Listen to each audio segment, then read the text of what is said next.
Good morning and good afternoon, everyone. I am very excited to be back for another edition of the Digital Shop Talk Radio. My name is Lauren. I'll be your host today. And I'm really excited. We have Danny Webb with us from Cinch, and I'm going to let him introduce himself a little bit more as well as Cinch. But Cinch is one of our partners, especially on the BayIQ side of things, for marketing and retention. And today we're going to be talking about advanced marketing techniques to take your shop to the next level. And pretty much across the industry, I've been hearing from shops, from our partners that work in coaching, that car count is down overall for 2025 so far. So this is a really good, timely episode for you guys about what you can be doing in your shop to increase car count and customer retention. So, without further ado, Danny, could you tell me a little bit more about yourself as well as what you do with Cinch and what Cinch does for the auto repair industry? Yes, absolutely. Yeah. Thanks for having me on here. I've been looking forward to this all week. And yeah, so Danny Webb, I'm with Cinch. I head up all partnerships for Cinch. And so my role is really to ensure that our platform is integrated with the best in breed platforms out there to ensure that we've got partners that act as good resources for our end customers or shops. And also to ensure that, if you're working with agencies or if you're working with other marketing providers, that there's a holistic nature between our solution and their solution, that we're well integrated, or that we're uh, playing nicely, I guess, in the ecosystem. And a little bit about me, I've been in tech my entire career. And so I've seen a lot of different tech platforms out there. I've been in primarily early stage tech solutions, and Cinch really caught my eye. One, because they're growing really rapidly, but they've really set up their platform for success long term with coming AI and a lot of new capabilities. Having clean data is pretty critical to making AI effective, and Cinch, by the nature of what it is a data platform first. And so there's just a lot of really cool future things that I'm excited to see play out with Cinch. And a little bit about Cinch, if you're unfamiliar, Cinch is really two different platforms in one. We're what's called a CDP, a customer data platform. Fancy way of basically just saying that we are a platform that collects data about customers from various sources and combines them all into one platform so that you have one customer record, one clear view of who that customer is, and you can use that data effectively for outreach, for reporting, for whatever that is. So that's one aspect is we're a CDP. The second aspect is we're a marketing, excuse me, marketing automation platform. And so we take that really clean data and we make it actionable. You communicate over email, communicate over SMS, communicate with direct mail marketing, and we have all sorts of plugins into our system that allow you to use that data in unique ways too, like digital ad audiences.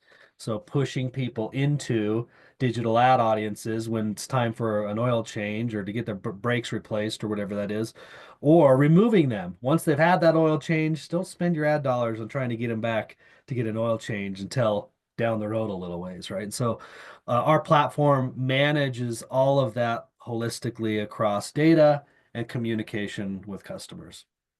Nice. Awesome. Thank you. Thank you for the introduction. And something we'll just start here and then we'll go naturally where the conversation takes us. But a big buzzword in marketing, and also I should say that my day job at AutoVitals, I work in our marketing department. So when I'm not hosting the Digital Shop Talk Radio, which is a form of our marketing, Uh-huh. I do all of our other marketing. So I'm excited to talk about marketing as well and get into my specialty. But when we talk about marketing, one of the buzzwords is omni-channel marketing. Now, for an auto repair shop, what does it mean to be an omni-channel marketer and have your marketing in multiple places? What are the key channels that you are thinking of when someone says omni-channel marketing? Yeah, so omnichannel, if you really boil it down, is simply advertising across a couple of different mediums and or communicating across a couple of different mediums. And the reason why become a real buzzword or becoming more popular is because the world's gotten really, really noisy. And people now are starting to really identify what their preferences are. And, I'd read something the other day that was like in the 70s, people saw on average something like 500 to 1,000 ads a day. Just, Wow. sitting on the bus, seeing a billboard, going into a store and seeing, a poster or product sitting on the shelf or whatever that it was. Like, so 500 to 1,000 ads a day in the 70s. And then in the 2000s, that ramped up to like 5,000 a day because now you had the internet and people were spending time on the internet, browsing websites. There was, digital billboards started to hit the scene. So now it was cycling through messages. And there was just more mediums of communication were showing themselves, and people had TVs in their home and all this other stuff, right? So now you had 5,000 a day, and I just read that now it's estimated that people are seeing about 10,000 a day. And but people only recall like 100 of those. So if you went back and asked somebody like, "Oh, what ads did you see today?" It's Right. like, if you could get to 100, that'd be like incredible, right? And so the world is just really, really noisy, and that's because we put our face in our phones a lot of the time, and social media feels like every other post or every other reel is an ad. And it's just, because we live in a noisy world, and we're consuming information in various ways, it's really important for marketers to be consistent so that their message is seen over and over and over again for recall's sake, but also relevant, like relevant and timely and all of those things in order for it to stand out. And so omnichannel has become pretty important because one, they're seeing ads everywhere, 10,000 a day, and they're also absorbing that in a lot of different mediums. And so you need to be there where they are, meet them where they are. And another thing I was thinking about, my mom, she hates getting text messages from like companies. It like bugs her, you know? And I like prefer that actually. Like if you're gonna try to schedule something with me, like communicate with me over text because it's way easier for me. And I'm not a big email guy. And so people's preferences are changing, and some of that is demographics. Like my mom's the older generation. I'm a millennial or just above millennial. And then generations lower below me prefer to be communicated in different ways. And so as a business is trying to grow broadly, they really need to be communicating in ways where that demographic is listening or watching. And so omnichannel is becoming important for those various reasons, I guess. Yeah, yeah, no, that makes a ton of sense, and I definitely believe that I see about 10,000 ads a day. Yeah. You go on, for instance, Ratchet and Wrench, one of the publications, and you the first thing you're presented with before you can even go into their magazine is an ad, and then there's display ads all over the place. So, I'm sure everyone here is sympathetic to that. So a couple questions from what you said. There's the Okay, people are seeing 10,000 ads a day. So number one, how do I decide where to show up and when to show up? And how am I, if I'm an independent shop owner, going to be competing for attention with some of these massive large brands because folks are seeing 10,000 ads a day. So what can I do in my marketing to stand out from all of the other 10,000 ads and make me one of the ones that folks remember? Yeah, I think because the world's noisy, people, I think by default, every business needs to be consistent, at least. There's like this, I was a marketing major in college, and I remember that there was this um, theory about mirror exposure, MERE, mirror exposure, and it's like this phenomenon where people tend to trust something more if they see it more frequently, Yeah.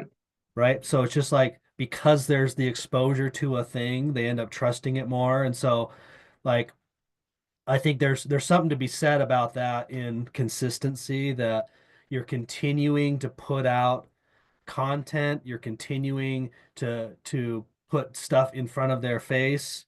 And you don't have to be annoying about it. You don't have to scream in their face about it, but consistency creates trust and also helps you to stay top of mind. So I think that's one thing.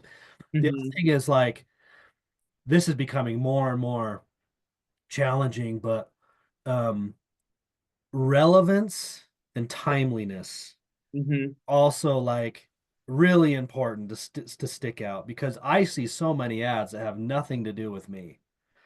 And maybe it's because my kids were on my phone, or my wife's was on my phone or something, and the algorithm is really messed up. But I just see a lot of things that I don't have any interest in, aren't relevant to me as a buyer, and also are just not good timing. I'll give you another example. I have a colleague who was just complaining about this. He's bought a mattress a couple of days ago, or that was a couple of months ago now, a couple of months ago, and he still gets ads from the same mattress company that he bought a mattress from. And it's like, Right. look, you're wasting all your ad spend on somebody who's not in the market clearly for a mattress. He just bought one from you. You should know that. And so, timeliness is important. Now, in 10 years from now, when he's in the market for a new mattress, like that's when you should really be putting mattresses in front of his face. So I think understanding timing, when's appropriate to communicate with folks and when it's not appropriate to communicate with folks, will help set you apart. Relevance. So if you're calling out something that's specific to them and their situation in that marketing, personalizing in that way, that'll certainly make you stand out. And then making sure that you're consistent with it, doing it over and over and over again. Yeah, yeah, I completely agree. I think those would have been my top three as well. Just on, we're going to go in reverse order on the consistency piece. I think something to keep in mind for the shops on the call is that your marketing is only going to be as good as your brand. So what that means is you can have the best marketing guru, but if you don't have a consistent brand voice, tone, clear statement, mission statement about yourselves and the customers that you serve, and a good idea of who you are as a brand for your auto repair shop, it's going to be really hard for any marketing company that you work with to create great marketing. So one of the first things that, if you haven't already done this for your shop, is to have like a core messaging document. It can be as complex or as simple as you like, that just has a few key pillars. Like, this is our mission statement. These are the customers that we're looking to target, our ideal customer. If you're a European specialty shop, obviously that's going to be folks that have European vehicles. If you're domestics only, that's going to be domestic vehicles. If you do fleet, that's going to be part of it, right? Probably you can layer in there what zip codes they live in around your area, how many cars they have in their family, average income, things like that. And then, even probably more importantly, is how do you talk about yourselves as a shop? So what is your brand voice? Are you super confident and direct? Are you friendly and kind of want to be like the shop next door, like give a family feel that when folks take their car to you, it's like they're taking it to their cousin to get fixed, right? Defining all of those things is going to be really helpful, because then in everything you do, every email you send to a customer, every text message update you send about their vehicle, if you're doing Google ads, every Google ad that you place, every banner that you put on your local baseball team, whatever it may be, is going to reinforce that message over and over again. And that's exactly what Danny was talking about, was having that consistent repetition that you don't even realize, but folks will begin to trust you, because if you have a really clear idea of yourself, they're going to have a really clear idea of you. They're going to say, that's someplace that I want to take my vehicle. Versus if your messages are all sporadic and if you're testing too many different things out at once, it's going to look like you're like five different shops. And that's going to plant, even in the back of folks' mind, a little bit of distrust, and make it be one of those ads or those marketing messages that folks don't remember when they go home for the day, right? Well, there's little things too that, like, if you're consistent with, create consumers start associating you with that thing. Like, so for example, uh you know uh the first time I went to Les Schwab and got some new tires, like they ran out to the car. And I was like a little bit like, whoa, like relax. I'm gonna come in, you know. But then the next time I came, they ran out to the car again. And the next time the time my wife came, they ran out to the car and it just was their thing. You know, it's like they run out to meet you, you know, and it was like their thing. And I remember, you remember that. It's like, when anybody says my pleasure, half the world thinks of Chick-fil-A, Right. just because that's like they consistently do it across the board and people start to remember that. So having this mission statement or values or core kind of pillar of how you want to communicate with the world, like have a personality, have some fun with that, and people will start to remember. It's like, oh yeah, those are good guys. And they do every time I go in, they always do this thing that's unique to them. And that kind of stuff sticks. Yeah, yeah, definitely, definitely. Having that like little that one thing that defines your brand differently than any other place that they're going to take their car to is a good thing. That's also goes into customer retention marketing as well. As like you don't just need to be marketing yourselves to the folks that have never used that have never taken their car to your shop. You also need to consistently be marketing to the folks that are already in your book of business that have come in for service to keep yourself top of mind so that they say like, oh yeah, when I take my car in, I want to take it to Lauren's Automotive down the street. I don't want to try someplace new because I know every single time I take my car there, I'm going to get X, Y, and Z. Whether that they're going to run out to my vehicle, they're going to perform a comprehensive check, they're going to say my pleasure, whatever it might be, that little touch of something unique that separates you from all of the other shops in your area. Yeah, yeah, and I guess I would say like all of that boils down to like the my pleasure and the running out to the car and the like treating them like a neighbor or cousin rather than just a transaction. Like I think that at the heart of marketing, it all comes down to building an emotional connection before you build the logical, right? And I think a lot of companies get that backwards. Like you see a lot of communication goes out and there's nothing emotional that doesn't draw an emotional connection with the brand at all. And it's all like logical stuff, like here's the things we'll do for you, and this is how much it will cost.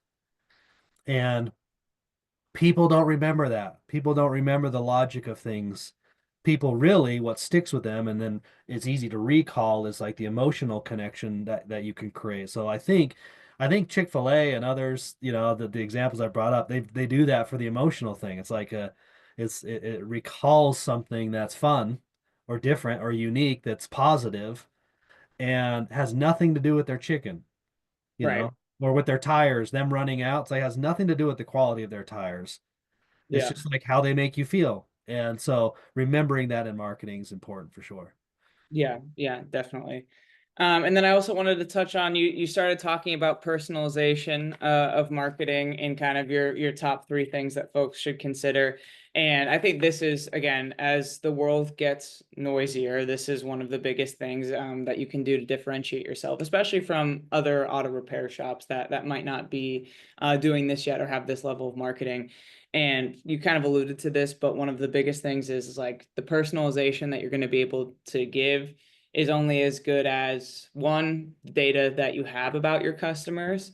So really, and this is something that, every company struggles with, I think, across the board, is just making sure that the information you have about customers that have been in your shop or your marketing list is as accurate as possible and is just meticulously like kept. Like all of the first names are capitalized. They're not in all caps. Like the first letter of the name is capitalized. It's spelled correctly. You have the correct owner of the vehicle. You have the correct vehicles under their name. If they had sold one of their vehicles, that you make sure to remove that from your system so you're not still messaging them about a car that they sold 3 years ago. That you have, if it's a husband and wife, that you have both of their names in there if it's going to a joint email, things like that, because the second I get targeted with a marketing content that has the wrong name in it, like the past marketing manager for AutoVitals, the first thing I do is delete it because Yeah. that email is Yeah. addressed to whoever that person was. It's not addressed to me. And it shows that like this brand doesn't care about keeping their information up to date. And so they probably don't care about reaching me. So just making sure like this is something you can go through with your service advisors every single time a customer's coming into the shop, making sure that first and last name are spelled correctly, making sure that you verify the email is correct, making sure you verify the phone number. Because if you don't have the right emails or phone numbers, it's going to make your life a whole lot harder on the marketing side of things. Yeah, it's impossible to personalize, right? It's impossible to personalize communication and make somebody feel valued if you're not collecting the data in the first place. And so, we see if we're dealing with shops who are kind of have that practice already, that's great. There's a lot to work from there. If we're dealing with shops who are just kind of getting going, one recommendation I'd have is incentivizing. It's incentivizing people to capture information and make sure that you got first name, last name, address, all that other stuff, because it's just a gold mine, not just be so that you can communicate with people, but just so that you can make that communication relevant to them.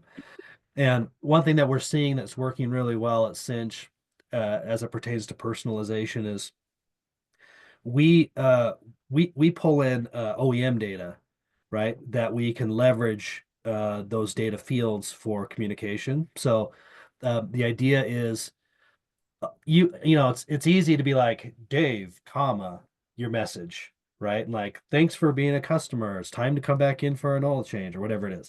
Like you could do that, and that's like personalization because you use their first name. But one thing that we've noticed works really well is if you're showing that customer that you really understand what their situation is, making it relevant, like, hey, Dave, your 2019 Toyota Tundra um, has these required, timing belt change, and flush needs to occur at this interval. When you were last with us, you were at 50,000, and all of these services are required at 60,000. And so here's the consequences of not doing that type of thing. Want to make sure that you're taken care of. Here's a link to schedule time to get your Toyota in with us.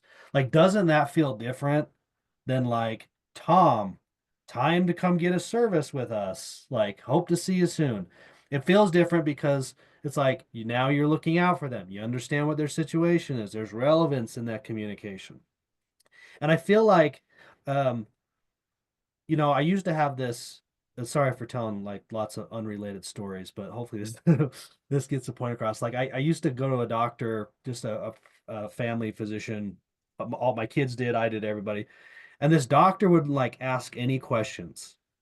He'd go in and be like, "Oh, my daughter's ear aches. It's probably an ear infection. Here's some antibiotics." It's like, dude, shouldn't you like look in the ear and like ask her, like, did she have a fever or not? Was she swimming recently? Is it swimmer's ear versus an ear? It's like, I don't really trust your diagnosis because you didn't like ask any questions. Like, it makes me feel like you don't really care. And I think the same thing is true in marketing communication. Like, the more details that you show the relevance of their situation and how you're addressing that situation, it's like a doctor who's asked you a lot of questions and now is making a diagnosis. It's like, oh, like they really know what's going on, and what they're prescribing is something that I can trust. And so I feel like in personalization, you really have to kind of think of it that way. It's like, how can I make this person think that I like hand wrote this message specifically for them because I know it all their situation. And so having good data is like the fundamental aspect of being able to do that. But two, just being thoughtful in how you're going to personalize. Yeah. Yeah, no, definitely. And I think too, something that, this is something I went back and forth a lot in like my early marketing career is like sometimes personalizing messages feels a little creepy. You're like, I know all this about you, and I'm just going to share that I have all of this information about you. But actually, like more and more consumers are so comfortable with the fact that their data is out there. We all know it. Like, unless you're taking some crazy privacy metrics, like companies, businesses, they know so much about you, especially if you've already taken your car to a shop. Like, they know what type of car you have. Yes. They know your last odometer reading. If you've been multiple times, that they know how many miles you're driving in a year. Like, use that data to your benefit because actually, like, sources are saying now that 76% of people are actually getting frustrated when marketing messages aren't personalized. Yeah. So obviously, you want to have easy ways for folks to opt in and out of your marketing communication, things like that. But don't be afraid to give these hyper personalized messages and use the information that you have already collected about folks, because people actually are craving that level of personalization. Because if you're not doing it, every single ad on their Instagram feed is doing it. Like everyone is collecting data about folks to the point where, yeah, if I see an ad on my Instagram feed that's not exactly targeted for me, like I'm annoyed, because I'm like, how did this end up here? Like obviously I don't want X, Y, or Z. Same thing, like I just bought a mattress. I'm not looking for another mattress. Um, is really use consumer preferences and behavior to your advantage and make the most of, you have the data in your system. It's just making sure that you're integrating that with a marketing or a CRM system that can pull out and segment your customer base by that, to make it easy. Because obviously if you try to do this all manually, it's going to be overwhelming. You really need a system that's going to help you target each of your customer bases.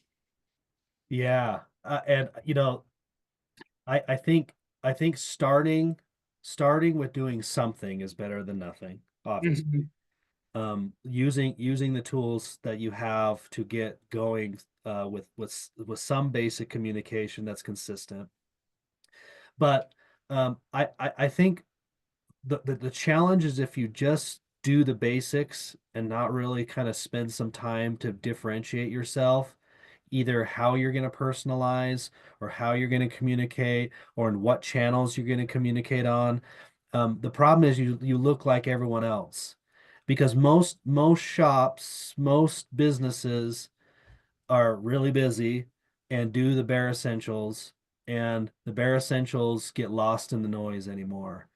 And so I think it's really important to make sure that even though with all these things said, that you're doing something is important, but making sure that you're really trying to put your own personal spin on it is where you see the results. Yeah, yeah, definitely. And I think too, just and we can talk a little bit more about this, is a lot of marketing spaces are pay to play, right? Like if you're thinking about Google ads, if you're thinking about social media ads, things like that. If you want to buy a billboard, postcards, like all of those things cost additional money outside of your time. But there are also a lot of things that you can do to reinforce your brand message, especially with your existing customers, that are relatively free. Obviously, it takes your time or your service manager's time, whoever's market or managing your marketing. But things like Danny mentions a little bit, like monthly newsletters, blog posts that are going to show folks how to care for their car and have seasonal tips, relevant tips that are reinforcing your brand as a trustworthy brand. Posting consistently on your social media, making sure your website content's up to date. Those are all things that you don't have to pay to play. You can pay someone to do it, but it's not an ad that you're going to have to pay for. Is making sure that like you're doing those easy free things well and consistently, and then going in and looking into what are some of the other like pay to play spaces that I should be looking at for marketing. Probably the biggest one that I hear folks talk about is Google search ads. And really to determine whether or not you need to be in, and then feel free to step in. If you feel like you need to be in Google ads, the best thing is to be in an area, in your area, and just Google auto repair shops near me, domestic oil change near me, and see which of your competitors are bidding on Google ads, because they're going to show first and it's going to have their brand name in it. And then where does your shop appear when you're in local search results? Make sure to do it not when you're in your shop, because if you're like right next to your shop, they're going to be like, yeah, you should take it to Joe's Auto Repair because you're 500 feet away. So make Yeah. sure you do it from your home or a coffee shop that's in a zip code that you're trying to market to, things like that. But you can also test and get some competitor intelligence relatively easily by just using Google. And if you can't find your shop easily in the top three, top five, of the search results, and that's a really good indication that, hey, maybe you need to look into enhancing your website, or bidding on Google ads, because that's the easiest way to get to the top of the search results. Costs money, but it's relatively easy. Yeah, and I would spend time making sure that you really clean up your Google My Business profile, Hmm. hours of operation, services that you have, get images up on there of your shop, and encourage, of course, at all costs reviews. It's one thing that we've at Cinch we've done is we pull in review data so that you can communicate with people who have left you 1-star review. Like you can segment down your audience and say, I want everybody who's left me a 4 or 5-star review, and who is also owns a Toyota and whatever. And maybe you have a specific segment in our audience you want to communicate with. But with that review data, as we pull it in, we have a reputation management tool set that allows you to respond to reviews and see how that's trending over time. And just the request of reviews makes an enormous difference. After a service has been done, make sure that you're asking for a review. And it's not just because you want to look good, you want to have a 4.9 or whatever on Google. That's great. That helps people to make decisions to choose your shop or another shop. But actually, what it also does is it after 500 reviews, it really starts to help your search results. So when people are searching for like auto repair near me, you're coming higher in that list. All things else equal with another shop, if you have more than 500 reviews and they don't, you show up higher. So Google really rewards users for keeping a clean Google My Business page with hours of operations and lots of reviews. So I'd spend a lot of time focusing on that too. Yeah, no, that's a really good call out. And when, if you don't know how to manage your Google My Business profile, you can definitely reach out, especially if you're using AutoVitals, reach out to us. We can help you figure it out. And if you're not managing your website with us, then we can talk about that as well. But it's really making sure that what's on the content that's on your website and the content that's on your Google My Business profile are identical too, because Yeah. Google it's a search engine. It's not a real person, right? So if it sees that your hours of operation are different on your website than on your Google My Business, or if you have different services listed on your website than you have on your Google My Business, all of those things are going to plant the seed of distrust in Google that's going to rank you lower than someone whose Google My Business is directly representative of what's on their website. So you just want to make sure, again, talk about consistency, that everywhere that your shop's placed online, you're saying you do the same things. You're saying you're open at the same hours, same contact email. All of that thing is gonna help your Google My Business page. And that acts also that Google My Business page really acts as an information source for all of the new AI models too. Because Yep. I was just reading a report about how people are using ChatGPT essentially for search and Perplexity and some of these other platforms.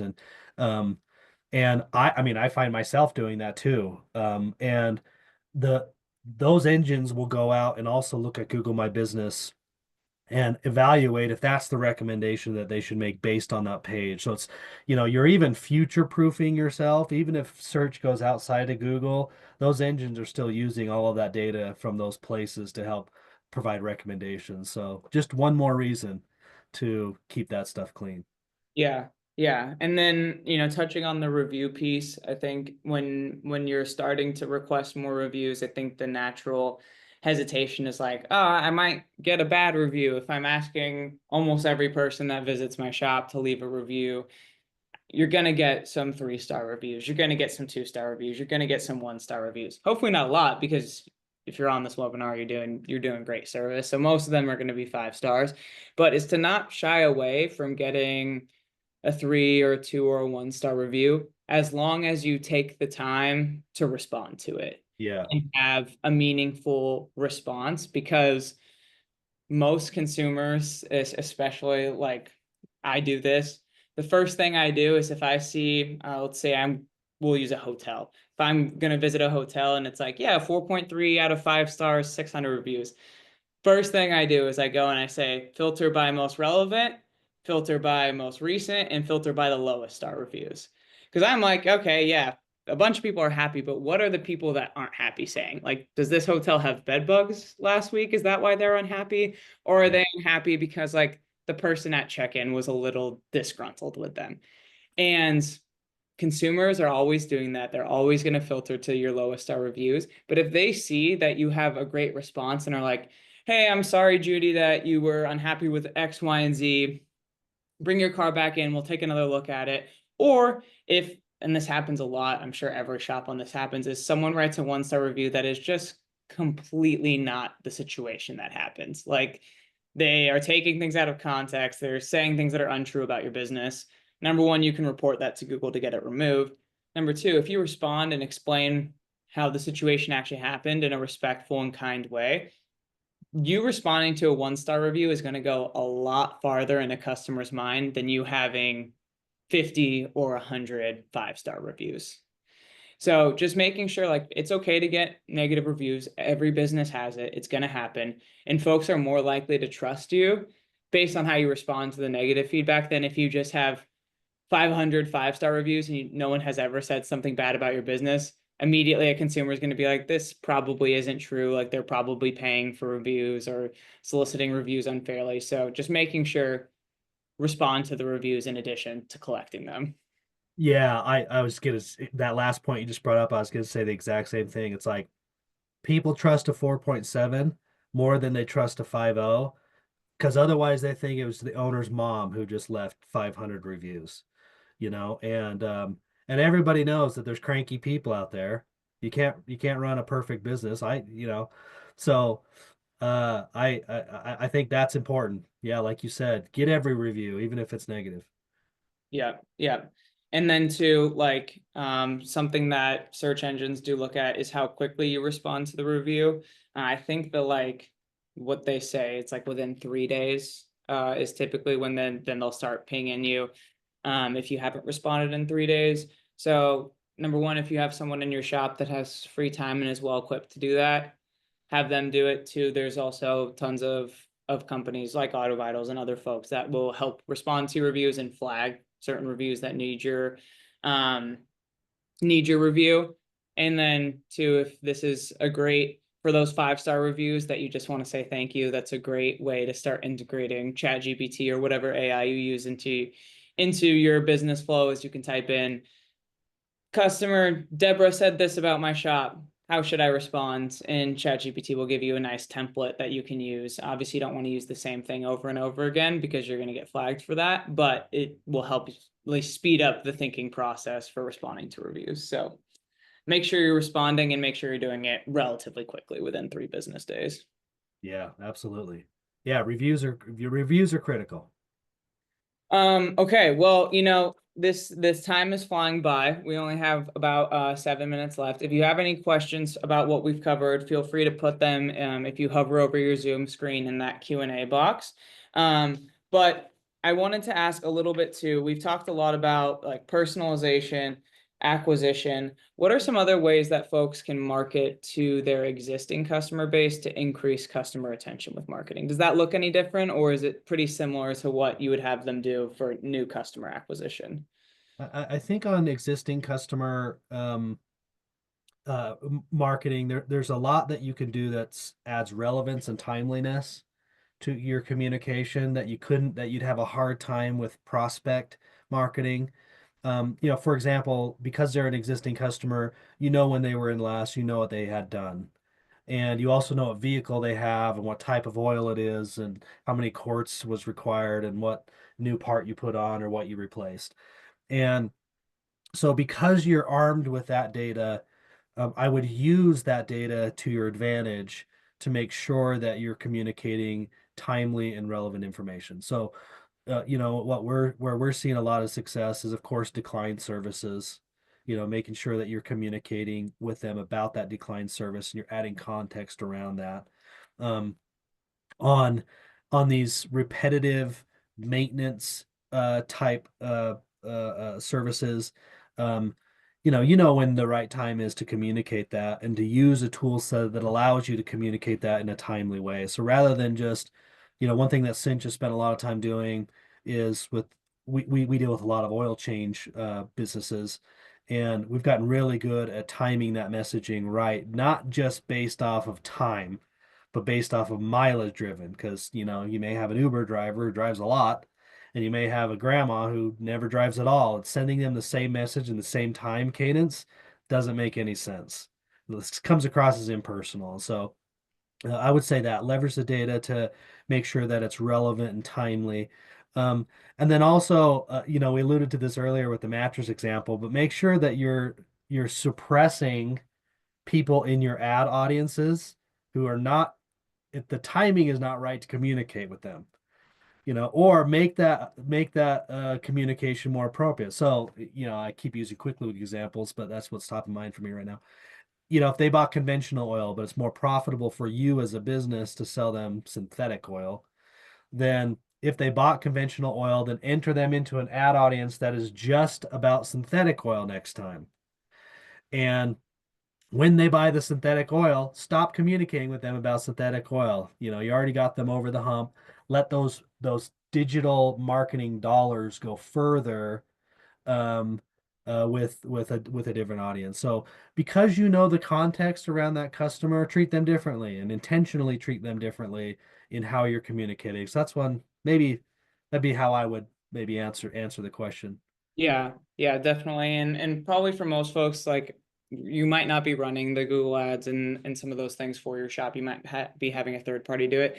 Just make sure you're checking in with them. Ask them if you want to start running like suppression lists. Ask them what the best way to get that to them is, and that's going to be like Danny said, like current customers that have been in within the past 3 months, things like that. So you can make sure you're not wasting your ad spend. And then again, something is like you can't manage what you don't measure. We say that all the time here, is make sure that you're checking in with your providers, asking for the results of campaigns, and also that you have a clear idea of like what can be measured and what can't be measured. Like Google Ads is a pretty direct ROI, right? Like they click on your ad, they convert on your landing page, they schedule an appointment at your shop. That's pretty easy to measure. Things like postcard marketing, billboards, anything that you're running for like brand awareness, like if you sponsor a local event, those things are going to be harder to measure because it's not as direct, but just knowing and setting realistic goals as well of like, I'm going to run this for brand awareness. And I should see in the next 3 months an increase in my customer base, but I might not be able to attribute directly to that. So just make sure whatever you're doing, you're measuring it as well. And I would also make sure use your existing customer data for new prospect marketing. Like use that data set to help you to understand who your ideal customer really is. Because I think a lot of new customer marketing or prospect marketing is all spray and pray. Just like spray the world with ads, spray the world with postcards, spray my neighborhood with whatever it is. But if you actually look in your data, you'll understand there's a real common theme. And it's different for every shop, but there's a real common theme of who your best target audience really is. Maybe it's like this age demographic, maybe it's they live in these neighborhoods, maybe it's they, need these types of services, and that's the most profitable for you. We'll start marketing to those niches. Use your existing audience to create a lookalike audience that you can plug in for prospecting. And there's a lot of digital tools, Google and Facebook and all those ad tools. They have this concept of lookalike audiences. So if you're doing it yourself, you probably know what that means. If you're using an agency to do that, make sure that you're giving them access to your data so they can create lookalike audiences, and you'll get better people, and your conversion rates will be higher because you're telling them the right message in the right way that best suits your business. And so I would encourage you to do that as well. Yeah. Awesome. Cool. And then we just had a couple questions come in, John. I will take a look at your Google My Business page issue after this webinar and follow up with you directly. And then Justin, thank you for the comments on AutoVitals CRM. I will also follow up with you after the webinar. I will say that we've started rolling it out last year, and through this is AutoVitals is making enhancements to our existing CRM in terms of service reminders. We have email and text marketing, review collection, thank you messages, all of those things have been getting updated over the past year and will continue to be updated in 2025. So a lot of exciting things coming on that front. So I will follow up with you, Justin, as well on the specifics of that as it pertains to your feature requests. Cool. Well, if we don't have any other questions, that is right at 10:45 Pacific time. Danny, thank you so much for joining us today. It was great to chat with you and pick your brain a little bit. Folks, if you're interested in learning more about Cinch, their website is Cinch, which is CINCH.io. And then as well as in the at post-show meeting where we send you guys the post-show email where we send you guys the recording. There'll be a link to learn more about Cinch as well as to rewatch the recording. So if you have any questions, reach out to Cinch on the website. Yeah, Lauren, thanks for having me. This was great, and look forward to hopefully doing this in the future. This was fun. Yeah, of course. Thank you so much and have a good rest of your day, everybody. Okay, see y'all. Thanks, Danny. Bye. Bye bye.